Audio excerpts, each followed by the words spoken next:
1946 की स्थिति में कोई फर्क नहीं है। इसलिए मैंने आपसे पहले ही कहा था कि मैं इस बात को मानने को तैयार नहीं हूं कि आजादी के 50 साल पूरे हो गए। मैं बराबर यही कह रहा हूं कि गुलामी के जो 500 साल शुरू हुए हैं वही कंटिन्यू हो रहे हैं। आजादी आई और क्यों, उसके गंभीर कारण हैं और उन गंभीर कारणों को मैं आपसे शेयर करना चाहता हूं। जब इस देश को आजादी मिल रही थी, इस देश के साथ बहुत बड़ा धोखा हुआ है और इस देश के साथ बहुत बड़ी गद्दारी हुई। जो बेसिक सवाल हमको उठाने चाहिए थे, मेरे पुरखों ने शायद नहीं उठाए, और क्यों नहीं उठाए उसके बारे में हमको विश्लेषण कर लेना चाहिए। जो लोग इस देश की सत्ता की तरफ लपलपाती जीभ लेकर खड़े हुए थे, वो लोग कौन थे? पंडित जवाहरलाल नेहरू। कौन थे पंडित जवाहरलाल? हिंदुस्तान का सबसे अय्याश व्यक्ति, जिसको इस देश का पहला प्रधानमंत्री बनने का गौरव मिला, वो मेरे लिए दुर्भाग्य था। और वो आदमी इस हद तक अय्याश था कि एक औरत दो और उससे जो चाहो करवा लो। लॉर्ड माउंटबेटन ने अपनी बीवी का इस्तेमाल पंडित नेहरू के लिए किया, और ये बात अब एक ओपन सीक्रेट है। दसियों किताबें आपको मिल जाएंगी, जिनको आप पढ़ें तो आपको पता चल जाएगा कि पंडित नेहरू किस किस्म का व्यक्ति था। और पंडित नेहरू के बारे में ब्रिटिश पार्लियामेंट में जब डिबेट चलता था, तो वो डिबेट क्या होता था उसको समझिए। एक बार एक विलियम विल्बरफोर्स नाम का एमपी था, उसने पंडित नेहरू के बारे में स्टेटमेंट किया अपने पार्लियामेंट में, इंग्लैंड पार्लियामेंट। उसने कहा कि पंडित नेहरू शरीर से दिखने में हिंदुस्तानी है, लेकिन दिमाग से 100% खरा अंग्रेज है, इसलिए इसके हाथ में सत्ता दो, बिल्कुल सुरक्षित है। और उसने वो भी माना। ऐसे आदमी के हाथ में सत्ता दी गई और वो सत्ता देने का नाटक चला, और उस आदमी के हाथ में सत्ता देने के लिए ट्रांसफर ऑफ पावर के बहुत सारे एग्रीमेंट हुए। उनमें 2-3 एग्रीमेंट महत्वपूर्ण है जो समझने चाहिए। हिंदुस्तान में 1943 तक अंग्रेजों की 127 कंपनियां काम कर रही थी। लॉर्ड माउंटबेटन को चिंता यह थी कि अगर हिंदुस्तानी आजाद होने के बाद सारी अंग्रेजी कंपनियों को हिंदुस्तान से भगा देंगे तो ये जो लूट हो रही है, ये जो संपत्ति मिल रही है, ये जो पैसा आ रहा है, ये बंद हो जाए। तो पंडित नेहरू के साथ लॉर्ड माउंटबेटन की चर्चा हुई और पंडित नेहरू ने कहा कि आप चिंता मत करिए, हम अंग्रेजों की एक कंपनी को भगाएंगे, ईस्ट इंडिया कंपनी, बाकी 126 कंपनियों को हिंदुस्तान में रख लेंगे। ईस्ट इंडिया कंपनी को भगाना इसलिए जरूरी है क्योंकि सारे देश में ईस्ट इंडिया कंपनी के खिलाफ माहौल बना है, इसलिए सिर्फ ईस्ट इंडिया कंपनी को विदा कर दो, बाकी जो अंग्रेजी कंपनियां हैं उनको इसी देश में हम रख लेंगे। और उनमें से 1-2 नाम मैं आपको गिना दूं जिनको पंडित नेहरू ने जाने नहीं दिया। ब्रुक बॉन्ड इंडिया लिमिटेड, ये अंग्रेजों की कंपनी, आज की नहीं, सन 1890 की। लिप्टन इंडिया लिमिटेड, ये अंग्रेजों की कंपनी, आज की नहीं है, सन 1892 की, आज से 100 साल 150 साल पहले की कंपनी। और ऐसी 126 कंपनियों को पंडित नेहरू ने बाकायदा ट्रांसफर ऑफ पावर के एग्रीमेंट करके अंग्रेजों की कंपनियों को रखा। तो आजादी का मतलब क्या था? ईस्ट इंडिया कंपनी को भगा देंगे और बाकी अंग्रेजी कंपनियां जो इस देश को लूट रही हैं उसको नहीं भगाएंगे। और इतना ही नहीं, उसके बाद दूसरी बात जो हुई वो उससे भी ज्यादा खतरनाक मैं मानता हूं। 1946 में इंग्लैंड की पार्लियामेंट में इंडिया इंडिपेंडेंस एक्ट पारित हुआ, आजादी का कानून, भारत की आजादी का कानून। और मेरे जैसे नौजवान से अगर पूछा जाए तो हिंदुस्तान को ब्रिटेन के पार्लियामेंट से कानून पारित करने के बाद आजादी दी गई है, हमने आजादी ली नहीं। क्योंकि ये तो मैं बहुत बेचारगी की स्थिति मानता हूं कि कोई हमको कानून पारित करके आजाद करे। और पार्लियामेंट के नियम होते, अगर मान लीजिए आज पार्लियामेंट ने एक कानून पारित किया और उस कानून के पारित होने के बाद हमको आजाद किया, कल को अगर वो पार्लियामेंट उस कानून को वापस ले ले तो हमारी आजादी का होगा क्या?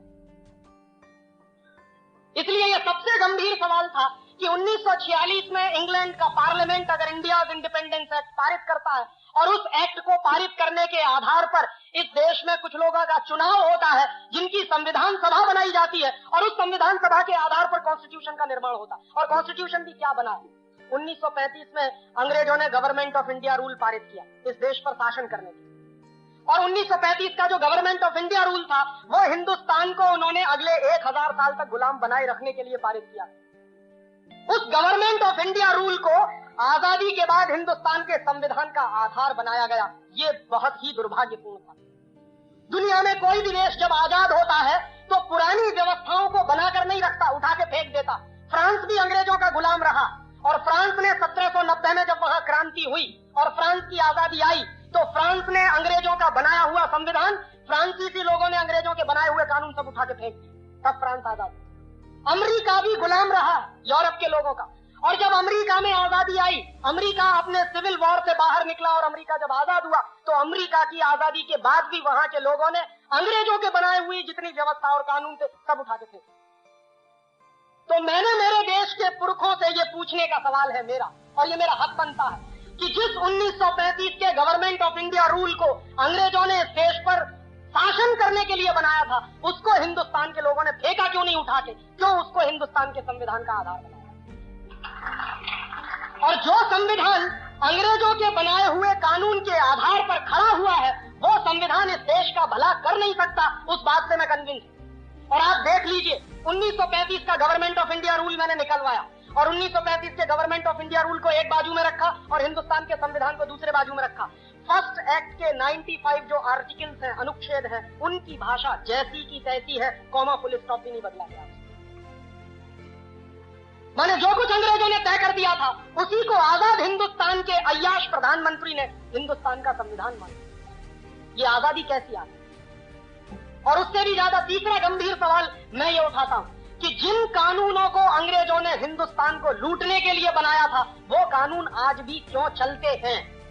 1860 में इंडियन पुलिस एक्ट बनाया, और 1860 का जो इंडियन पुलिस एक्ट बनाया अंग्रेजों ने, वो जानते हैं क्यों बनाया?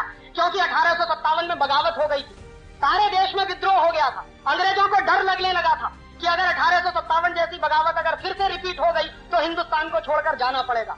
तो उस बगावत को दबाने के लिए अंग्रेजों ने पुलिस की स्थापना की और उस पुलिस को विशेष अधिकार दिए। उनमें से एक महत्वपूर्ण अधिकार था कि पुलिस वाले को डंडा पकड़ा दिया हाथ में, वो आज भी लेके घूमता। और वो जो डंडा पकड़ा दिया पुलिस वाले को हाथ में, उसके साथ कुछ अधिकार दे दिए। क्या अधिकार दे दिए? कि कहीं भी किसी भी जगह पर 5 से ज्यादा लोग इकट्ठे हैं तो उसको लाठी चार्ज करने का अधिकार है, बिना चेतावनी दिए लाठी चार्ज करने का अधिकार है। अंग्रेजों ने 1860 में ये इंडियन पुलिस एक्ट बनाया अपनी सरकार को बचाने के लिए, ताकि इस देश में बगावत ना हो और इस देश के लोगों की पिटाई करने के लिए, क्योंकि वो अंग्रेजों के खिलाफ बगावत करना चाहते हैं। वो 1860 का बनाया हुआ इंडियन पुलिस एक्ट आज 1997 में भी चलता है। इसलिए मैं कहता हूं कि आजादी आई है। और उसी साल में अंग्रेजों ने इंडियन सिविल सर्विस एक्ट बनाया। ये जो कलेक्टर होते हैं ना, ये जो जिला अधिकारी होते हैं, ये इंडियन सिविल सर्विस एक्ट अंग्रेजों ने हिंदुस्तान के गांव-गांव के लोगों से रेवेन्यू कलेक्शन करने के लिए, गांव-गांव के लोगों पर अत्याचार करके लगान वसूलने के लिए कलेक्टर की पोस्ट बनाई। वो कलेक्टर की पोस्ट आज 1997 में भी जारी है। 1860 का इंडियन सिविल सर्विस एक्ट आज भी चलता है। 1858 में उन्होंने इंडियन एजुकेशन एक्ट बनाया, और इंडियन एजुकेशन एक्ट बनाने के पीछे लॉर्ड मैकाले की बहुत स्पष्ट योजना थी। लॉर्ड मैकाले ये कहा करता था कि इस देश को अगर हमेशा हमेशा के लिए गुलाम बनाकर रखना चाहते हो तो हिंदुस्तान की स्वदेशी शिक्षा पद्धति को खत्म करो, उसकी जगह पर अंग्रेजी वाली शिक्षा पद्धति लाओ। तो इस देश में शरीर से हिंदुस्तानी लेकिन दिमाग से अंग्रेज पैदा होंगे, और जो दिमाग से अंग्रेज पैदा होंगे वो इस देश की यूनिवर्सिटीज से निकलेंगे और वही लोग शासन करेंगे तो हमारे हित में करेंगे। ये 1858 में 1858 में अंग्रेजी सरकार ने लागू किया ये एक्ट, और उसी एक्ट के लागू होने के बाद कलकत्ता यूनिवर्सिटी बना, बॉम्बे यूनिवर्सिटी बना, मद्रास यूनिवर्सिटी बना। वो कानून 1858 में जो बनाया था वो आज भी चलता है, और ये तीनों यूनिवर्सिटीज गुलामी के प्रति इस देश में खड़े। 1894 में अंग्रेजी सरकार ने लैंड एक्विजिशन एक्ट बनाया, जमीन को हड़पने का कानून। और जमीन को हड़पने के कानून में हिंदुस्तान में डलहौजी नाम का एक कुख्यात अंग्रेज ऑफिसर था, वो मशहूर था। जहां जाता था, जिस राज्य में जाता था, उसी राज्य की जमीन हड़प लेता था। झांसी की स्टेट उसी ने हड़पी थी जिसके खिलाफ झांसी की रानी लक्ष्मीबाई की लड़ाई हुई थी। और झांसी की रानी लक्ष्मीबाई ने अंग्रेजों के खिलाफ जो लड़ाई लड़ी अपने स्टेट को बचाने के लिए, उस झांसी की रानी लक्ष्मीबाई को मरवाने का काम जानते हैं किन लोगों ने किया? ये खानदिया, सिंधिया खानदान। और ये सिंधिया खानदान वही है जिसके सपूत माधवराव सिंधिया आज भी हीरे की अंगूठी लेके हिंदुस्तान के मंत्री बनकर बैठे। ये वही लोग हैं जिन्होंने झांसी की रानी की हत्या करवाई थी अंग्रेजों के साथ साजिश कर। वो लोग आज भी इस देश को रूल करते हैं। वो गंदा खून जिसने अंग्रेजों की मदद से इस देश को बर्बाद करने में कसर नहीं छोड़ी, वही खून आज भी इस देश में मंत्री बनकर बैठा है। उनकी अम्मा एक पार्टी में है और वो दूसरी पार्टी में, और उनका बस चले तो बेटा बेटियों को तीसरी पार्टी में भर्ती कर दे, क्योंकि जिंदगी भर अय्याशी का जो नशा चढ़ गया है वो उतरता नहीं। राजे महाराजे अब एक दूसरे किस्म के पैदा हो गए। पहले पुराने जमाने के राजे महाराजे और होते थे, अब ये नए राजे महाराजे पैदा हो गए। तो अंग्रेजों द्वारा बनाए गए वो सारे कानून जो इस देश में चलते हैं, अंग्रेजों का बनाया हुआ संविधान का आधार जो इस देश में चलता है, और सबसे बड़ी बात 1946 का इंडिया इंडिपेंडेंस एक्ट जिसके आधार पर हमको आजादी मिली, इसलिए मैं कहता हूं कि इस देश में आजादी आई नहीं, बहुत बड़ा झूठ और बहुत बड़ा फरेब आपके साथ हुआ। और एक आखिरी बात इस आजादी के बारे में और कह दूं, जब लॉर्ड माउंटबेटन इस देश को आजाद करने की बात कर रहा था तो इस देश के बहुत सारे ज्योतिषी थे, पुराने दस्तावेज मैंने बहुत इकट्ठे किए, और उनको जब मैं देख रहा था तो 1945 से इस देश में बहुत सारे ज्योतिषियों ने भविष्यवाणी करना शुरू किया, और सारे ज्योतिषियों ने भविष्यवाणी करना शुरू किया, और सारे ज्योतिषी इस बात पर सहमत थे कि 15 अगस्त 1947 की रात को आजादी ना ली जाए, वो दिन अच्छा नहीं है। उनके अपने कुछ कैलकुलेशंस होंगे, ज्योतिष का शास्त्र है, ज्योतिष का विज्ञान है इस देश में, और बहुत विकसित विज्ञान है, मैं मानता हूं उसको। और इस देश के उस जमाने के सारे बड़े ज्योतिष शास्त्री कह रहे थे कि 15 अगस्त 1947 की रात को आजादी मत लीजिए। पंडित नेहरू से मना किया था, सरदार पटेल से मना किया था, लेकिन ये सत्ता के मोह में इतने अंधे थे कि जो कुछ अंग्रेज कह रहे हैं वही मानो। और उस जमाने में एक फ्रांसीसी लेखक था, उसका नाम था डोमिनिक लापियरे। उसने लॉर्ड माउंटबेटन से एक इंटरव्यू लिया।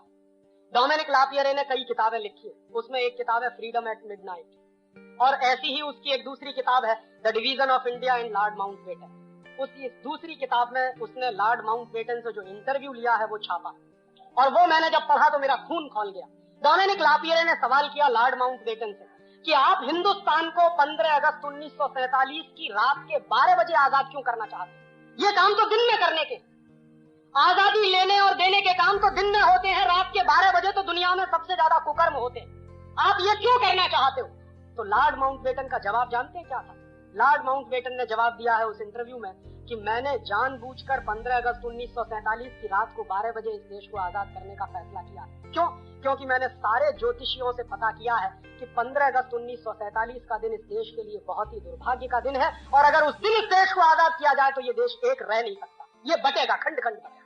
देश को आजाद किया जाए तो ये देश एक रह नहीं सकता, ये बटेगा, खंड खंड बटेगा। तो इसलिए मैंने इस देश को 15 अगस्त 1947 की रात को ही 12 बजे आजाद करने का फैसला किया है, क्योंकि सारे बड़े ज्योतिषी ये कह रहे हैं कि ये देश खंड खंड टूटेगा, एक नहीं रहेगा अगर इस दिन इस देश को आजादी मिले। एक बात, और दूसरी बात उससे भी ज्यादा महत्वपूर्ण उसने कही, उसने कहा कि 15 अगस्त 1945 अंग्रेजों के लिए विश्व विजय का दिवस है। क्यों? क्योंकि 15 अगस्त 1945 को जापान की आर्मी ने अंग्रेजों के सामने सरेंडर किया था। क्यों किया था? जापान के ऊपर 2 एटम बम गिराए थे 6 अगस्त और 9 अगस्त को, हिरोशिमा और नागासाकी। उसके बाद जापान ने सरेंडर कर दिया था, सेकंड वर्ल्ड वॉर, और वो सरेंडर जो हुआ था वो इंग्लैंड की आर्मी के सामने हुआ। तो लॉर्ड माउंटबेटन ने कहा कि 15 अगस्त 1945 को जापान के सैनिकों ने हमारे सामने सरेंडर किया है, वो हमारा विश्व विजय का दिवस है, इसलिए हम 15 अगस्त 1947 को ही आजाद करेंगे। और इस बात को पंडित नेहरू जानते थे, सरदार पटेल भी जानते थे, बहुत लोग जानते थे कि 15 अगस्त 1947 की रात को 12 बजे आजादी लेना इस देश के ज्योतिष शास्त्र के सारे कानूनों के खिलाफ है। और बहुत सारे ज्योतिषियों ने यह भविष्यवाणी कर दी थी कि आप आजादी लोगे और 1-2 साल के बाद ये देश टूट जाएगा, और वो टूटा, पाकिस्तान अलग हुआ, वही हुआ। और आगे भी उन्होंने यही अभिशाप दिया कि ये देश आगे भी खंड खंड टूट सकता है, और उसकी तैयारी चल रही है। कश्मीर अलग हो जाए, पंजाब अलग हो जाए, आसाम अलग हो जाए, नागालैंड अलग हो जाए, त्रिपुरा अलग हो जाए, झारखंड अलग हो जाए, ये सारे आंदोलन इस देश में चल रहे हैं, और सभी आंदोलनों को अमेरिका और यूरोप से भरपूर हथियार मिलते हैं, पैसा भी मिलता है। और मैं जानता हूं ऐसे लोगों को जो इस देश में करोड़ों करोड़ों रुपए का फॉरेन फंड आता है, करोड़ों करोड़ों रुपए की AK-47 राइफल आती है वाया पाकिस्तान या वाया चीन के बॉर्डर से, ये तिब्बत के इलाके में हमारे देश में घुसाई जाती है, और उन्हीं हथियारों से लेकर इसी देश के कुछ नौजवान जिनको बरगलाया गया है, वो इस देश को खंड खंड बांटने का आंदोलन कर रहे हैं।